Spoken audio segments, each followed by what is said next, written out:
સમાચાર અમદાવાદથી સામે આવ્યા છે તો સેટેલાઇટના વેપારીના ઘરમાંથી ડિજિટલ તિજોરી સાથે 1 કરોડની ચોરી કરનાર ઘરઘાટીને ઝડપી પાડ્યો।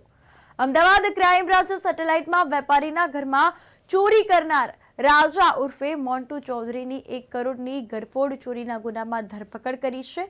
આ સાથે ઘરઘાટી ડિજિટલ તિજોરી ચોરી કરીને લઈ ગયો હતો, જેમાં તિજોરીમાં રોકડ, સોના ચાંદીના દાગીના, હીરાના ડાયમંડ મળી આવ્યા। આશરે 1 કરોડનો મુદ્દામાલ હતો તેવું જાણવા મળ્યું છે। તો આરોપી રાજા ચૌધરી સેટેલાઇટમાં આવેલ સુમધુર સોસાયટીમાં વેપારીના ઘરે ઘરઘાટી તરીકે નોકરી કરીને માલિકનો વિશ્વાસ કેળવીને ચોરી કરીને ફરાર થઈ ગયો હતો। આરોપી રાજા ચૌધરીએ દીકરીને ડોક્ટર બનાવવા ચોરી કરી હોવાનું સામે આવ્યું છે। તો ક્રાઇમ બ્રાન્ચે આરોપીના ધરપકડ કરીને ચોરીના 6.70 લાખના દાગીના કબજે કર્યા છે।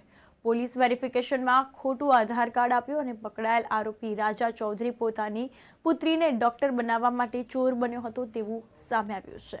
આ અંતર્ગત વધુ તપાસ શરૂ કરી છે પોલીસે અને આ અંગે કાયદેસરની કાર્યવાહી હાથ ધરવામાં આવી છે।